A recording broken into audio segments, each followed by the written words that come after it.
Kita ulas masalah suap 4 hakim ini bersama mantan Hakim Agung Gayus Lumbun dan pegiat anti korupsi dari Pukat UGM, Zainur Rohman. Selamat malam Pak Gayus, Bung Zainur. Selamat malam Mbak Friska.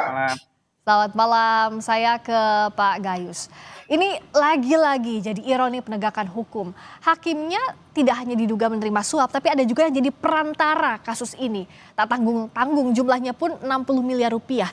Pak Gayus melihatnya ini celah kasus ini ada di mana? Ya, tentu ini merupakan satu kesalahan yang betulnya tersistem ya. Artinya memang berjalan seperti ini. Ya Pak, perannya tidak hanya hakim, ada jaksa, JPU, kemudian ada panitera, ada advokatnya juga. Jadi ini memang bagian dari bagaimana peradilan kita sudah demikian degradasi ya, atau mundur, atau dapat dikatakan tidak lagi mencerminkan tujuan dari keadilan yang dibentuk di pengadilan.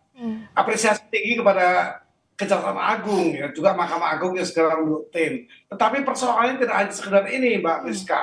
Mbak Friska, tentunya kita akan melihat ke depan nanti seperti apa kalau selalu terjadi seperti ini. Belum lama di Surabaya, hari ini di Jakarta dan di tempat lain.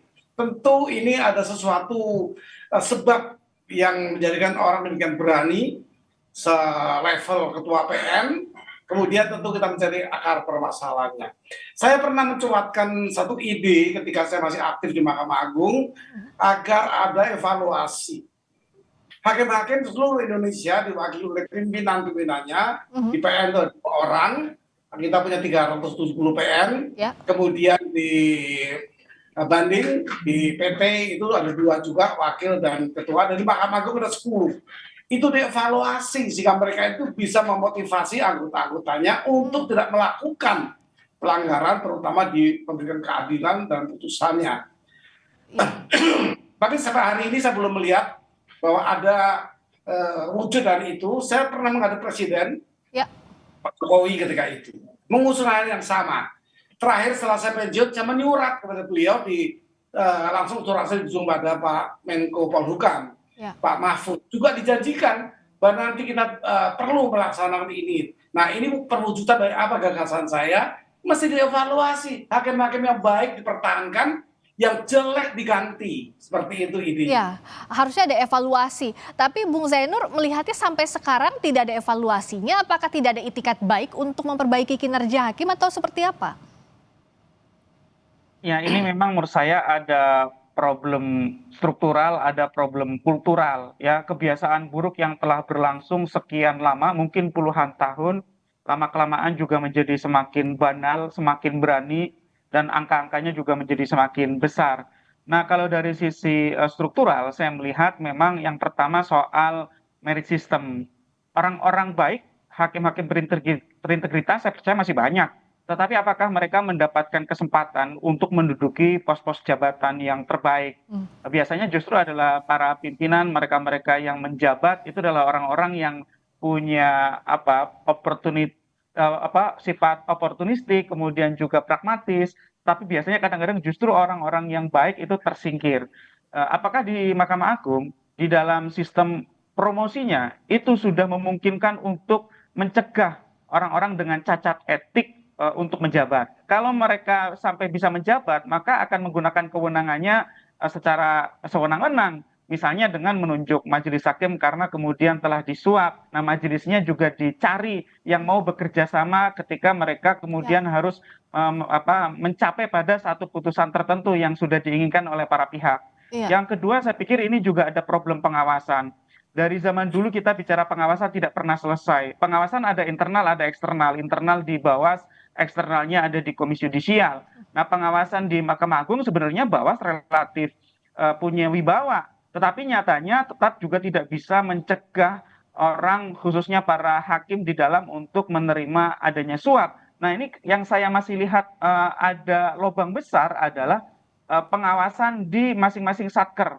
Saya berharap ke depan agar sesama kolega hakim itu mau untuk menjadi peniup peluit. Nah, mereka yang melaporkan koleganya, rekannya ketika menerima suap itu harus diberikan apresiasi. Apakah misalnya mereka harus diberi penghargaan dalam bentuk promosi jabatankah atau dalam bentuk-bentuk yang lain?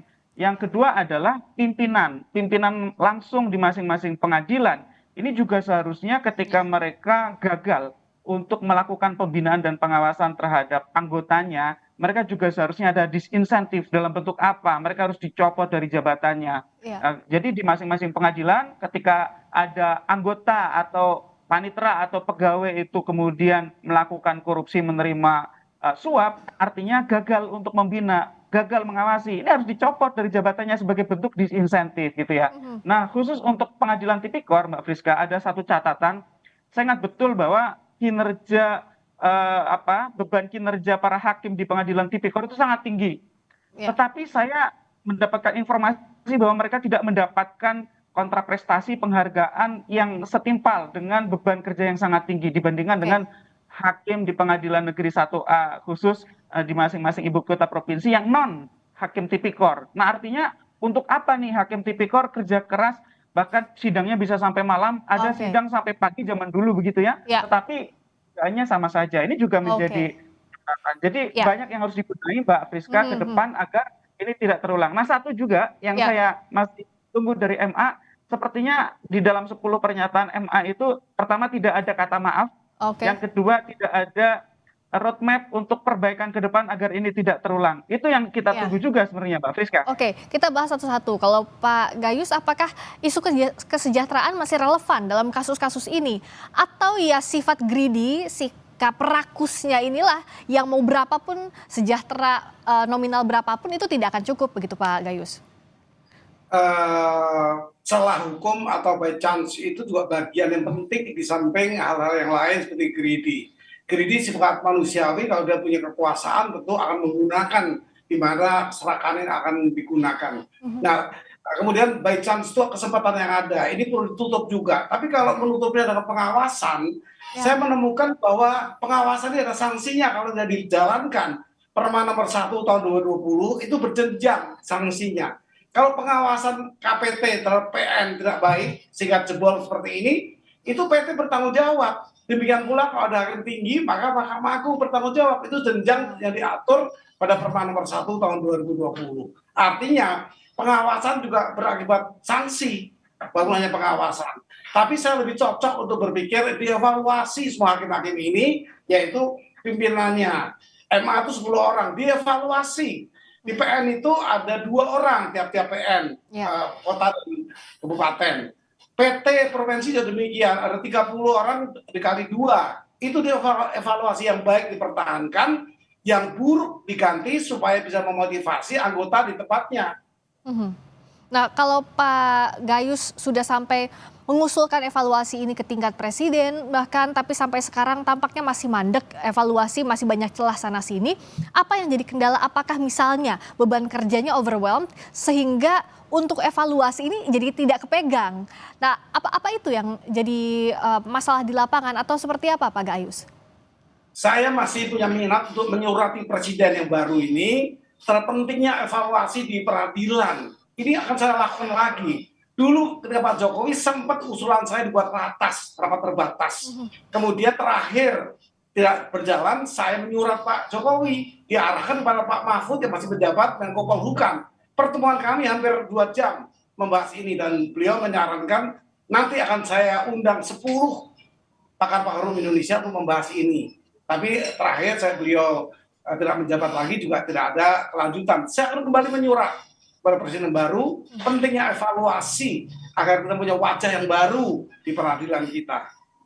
Nah, harusnya kalau dari Bung Zainur evaluasi ini bisa dilakukan dengan personel yang ada saat ini, dengan pimpinan yang ada saat ini.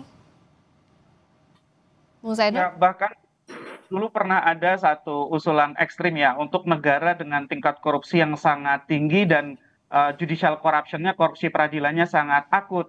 Ada satu kata yang sangat ekstrim namanya kill all the lawyer gitu ya, dalam tanda kutip bunuh begitu ya dalam tanda kutip, tapi artinya adalah ganti semua generasi lawyer, baik itu artinya adalah mulai dari penyidiknya, JPU-nya maupun hakimnya, bahkan advokatnya gitu ya, di dalam satu generasi untuk memotong rantai korupsi. Karena ini kan mereka juga kalau kita sebut sebagai mafia, artinya mereka berjejaring. Mereka tidak bekerja sendiri sebagai sebuah kejahatan yang terorganisir.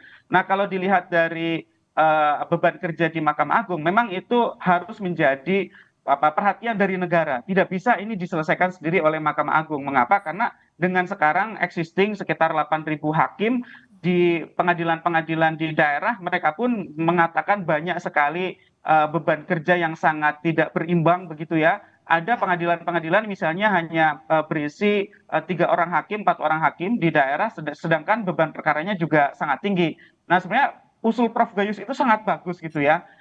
Yaitu siapapun hakim yang terindikasikan atau bahkan terbukti ada problem etik dan seterusnya itu harus dicopot. Setidaknya dicopotnya itu dari jabatannya agar mereka tidak menjabat sebagai misalnya ketua pengadilan. Ya. Nah, lebih ekstrim lagi adalah kalau semua yang problematik itu dilakukan investigasi oleh Bawas MA, kemudian dilakukan pemecatan terhadap mereka yang melakukan korupsi dalam bentuk jual beli perkara.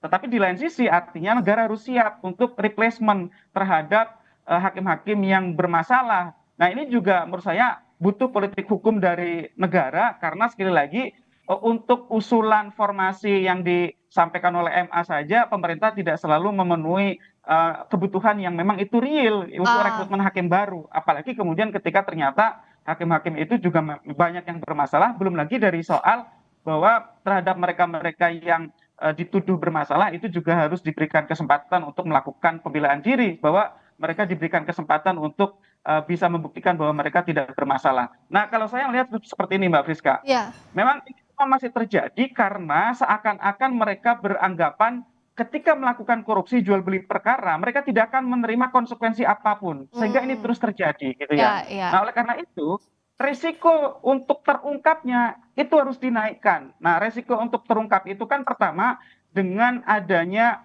saling mengawasi di internal pengadilan. Kolega mereka itu yang lebih tahu, Mbak. Kolega itu tahu siapa yang mau dibeli, bisa dibeli, siapa yang tidak, siapa yang memegang teguh integritas itu tahu. Nah, ini saya lihat yang perlu sekali di Mahkamah Agung dan badan peradilan di bawahnya untuk membuat apresiasi, kontraprestasi, penghargaan bagi mereka yang mau meniup peluit gitu ya, yaitu rekan-rekan kerja mereka sendiri gitu. Nah, yang kedua adalah dari sisi pengawasan ini. Pengawasan eksternal KY itu tidak simetris terhadap Mahkamah Agung. KY tidak bisa masuk dari putusan. KY hanya mengawasi dari sisi etik. Ini juga menjadi permasalahan dari zaman dulu ketika misalnya Mahkamah Konstitusi beberapa kali membuat putusan yang kemudian semakin mengerdilkan kewenangan dari Komisi Yudisial. Nah, sedangkan pengawasan internal saja tidak cukup. Nah, saya yang terakhir adalah ini Mbak Friska, soal mereka tidak berisiko ketika melakukan korupsi karena instrumen hukum kita masih sangat lemah untuk mendeteksi unexplained wealth dan illicit enrichment, pengayaan yang tidak wajar. LHKPN lapor tetapi laporannya tidak benar, isinya tidak apapun. Nah, ini harus dinaikkan dengan cara apa? Itu tadi revisi Undang-Undang Tipikor, kriminalisasi illicit enrichment. Kalau ada hakim gaya hidupnya sangat tidak wajar dilihat dari pendapatannya, harusnya dicurigai gitu ya, Mas Zainur ya. Itu harus dibuktikan terbalik, Mbak Friska. Dari mana itu diperoleh hartanya? Kalau tidak bisa harus dirampas untuk negara, Mbak Friska. Ini kompleks sekali ya kalau kita bicara harus mulai dari mana, ternyata banyak yang masih bolong sana sini Pak Gayus. Tapi usulan dari mulai evaluasi tadi sepakat tentu ya dengan apa yang disampaikan Pak Gayus, evaluasi ini harus dilakukan. Tapi yang jadi bottleneck-nya apa sih Pak Gayus selama ini tuh kok susah? Misalnya tadi ada contoh sistem whistleblower dari koleganya aja kan tahu siapa kira-kira kawan-kawannya yang bisa tanda kutip dibeli dalam soal jual beli kasus Pak Gayus. Ya, secara teoritik memang hanya 3 kan. By need ternyata tidak hakim cukup jaminan yang sekarang. Hakim Agung terutama di akhir jabatan saya 2018 juga kami ini cukup. Tetapi persoalannya ya greedy tadi, keserakahan atau kesempatan, by chance. Ada 3 teori yang itu. Namun dalam kondisi sekarang mungkin ketiga-tiganya bahkan pengawasan sudah tidak mempan lagi diawasi. Sanksi kepada atasan berjenjang juga sama. Bagi saya obatnya satu, mari kita evaluasi, yang jelek dibuang, diganti, yang bagus dipertahankan. Hanya itu di pikiran saya. Iya, selama ini merit sistemnya sudah berjalan atau belum sih Pak Gayus? Kalau tadi kan usulannya Bung Zainur, ya yang bagus dipertahankan, yang jelek dicopot, yang tidak punya itikat baik dicopot. Tapi pada praktiknya yang mengisi jabatan-jabatan strategis ini apakah sudah sesuai merit system? itu akan ketemu nanti dalam track record. Tadi disebut oleh Pak Zainur juga tepat itu. Artinya track record itu menjadi dasar untuk evaluasi. Bagaimana selama ini pimpinan ini yang bisa memotivasi anggotanya. Juga berbuat ini KPN loh yang sekarang ini. Jadi artinya demikian parahnya pemimpin hakim di semua sektor peradilan. Ini perlu keseriusan Presiden. Karena jangan meningkat ekonomi saja sektor ekonomi. Sektor hukum tidak kalah pentingnya. Kalau rusak negara tidak mau ada investor masuk. Ini persoalan bangsa yang saya pikir penting diangkat. Nah, Kompas TV sangat tepat mengangkat ini untuk menjadi pemahaman semua pihak. Semua masyarakat.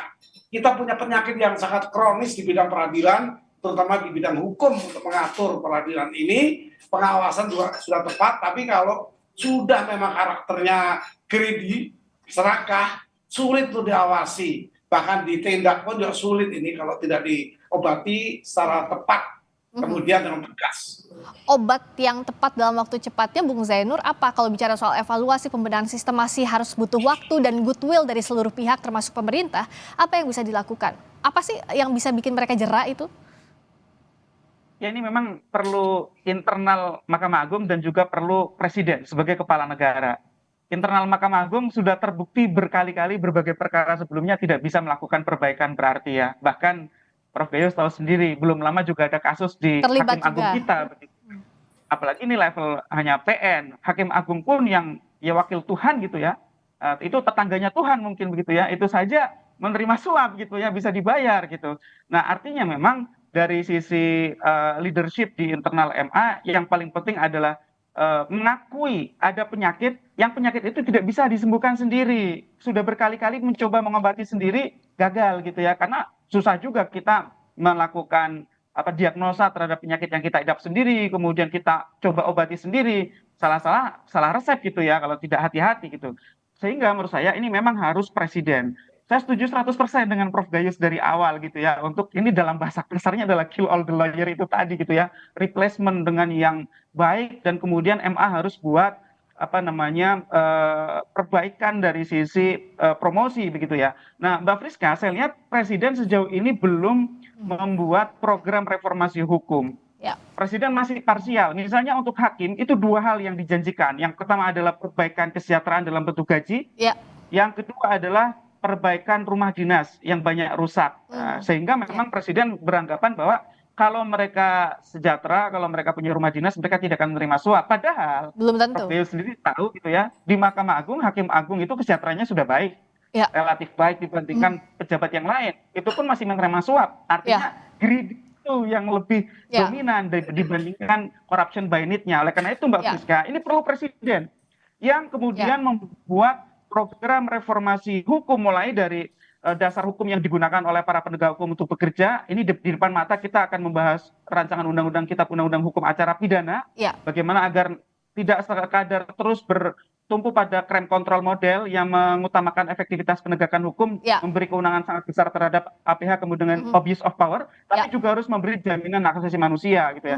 Yang kedua menurut saya ini bagaimana reformasi institusi dan aparat penegak hukum gitu ya. Presiden perlu kemudian membuat roadmap peta jalan selama menjabat 5 tahun itu harus ada hasil. Jangan sampai ini tidak menjadi pembelajaran kemudian nanti menguap begitu saja. Saya setuju Prof. Gayus. Kalau hakim masih bisa dibeli, jangan harap ada kepastian hukum, jangan harap investor mau masuk. Susah, investor takut sekali kalau tidak ada kepastian hukum. Nanti mereka bermasalah di kemudian hari, hakimnya bisa dibeli. Jadi Presiden perlu Mbak Friska untuk membuat program reformasi hukum yang salah satu subbagiannya di situ adalah aparat penegak hukum, di dalamnya juga reformasi mulai dari struktural sampai juga kulturalnya. Nah untuk internal Mahkamah Agung menurut saya yang paling penting sekarang adalah akui ada masalah, lakukan pengawasan ya. Ini belum selesai saya pikir. Misalnya informasi soal grupnya jejaringnya Zaro Frikar, apakah Bawas menindaklanjuti melakukan pengawasan dengan investigasi siapa saja yang menjadi bagian dari jejaring itu dan kemudian melakukan penegakan kode etik. Itu juga belum dilakukan saya pikir. Banyak sekali PR-nya ini ya. Terapi, Mbak Friska. Jangan sampai tidak ada pembelajaran yang diambil oleh bangsa ini terus-menerus terjerembab di kubangan korupsi di aparat penegak hukum, Mbak Friska. Ya, Prof. Gayus, karena banyak sekali pekerjaan rumah yang harus dilakukan, apakah memang efek jera ini ya kalau sampai saat ini dalam waktu dekat hanya dari vonisnya saja bagi pelaku tindak pidana ini? Singkat saja silakan Prof. Gayus. Atau ya memang mau nggak mau harus dilakukan evaluasi secepatnya? Ya, saya pikir tadi pandangan saya seperti itu. Kemudian memang ini Mahkamah Agung tidak bisa bekerja sendiri atau membangun sendiri ya. Blueprint Mahkamah Agung cukup jelas bagaimana menjadikan supremnya Mahkamah Agung sebagai court excellence, tapi ternyata tidak bisa sendiri. Ya. Keterbatasan dari pimpinan Mahkamah Agung 10 orang itu yang juga perlu dievaluasi sebenarnya. Ya. Tapi Presiden sebagai negara memang perlu diingatkan bahwa sektor hukum, tidak saja sektor ekonomi yang mengkhawatirkan ini, tapi hukum juga tidak kalah pentingnya. Ya. Saya pikir kita perlu membangun semua pihak lah yang berkepentingan. Mari kita bangun lembaga hukum kita, sehingga peradilan, tempat kita mencari keadilan itu bisa punya wajah yang baru, punya pandangan yang baru. Mungkin itu Mbak Friska. Ya, wajah baru peradilan, reformasi hukum yang dipercaya, agar tentunya ini jadi salah satu faktor yang amat penting untuk memberikan kepercayaan semua pihak terhadap negara ini. Toh katanya negara hukum ya, jadi penegakan hukumnya, reformasi hukumnya juga harus serius dilakukan. Terima kasih Prof. Gayus Lumbun, mantan Hakim Agung. Terima kasih juga Pak Zainur Rohman, pegiat anti korupsi dari Pukat UGM. Selamat malam.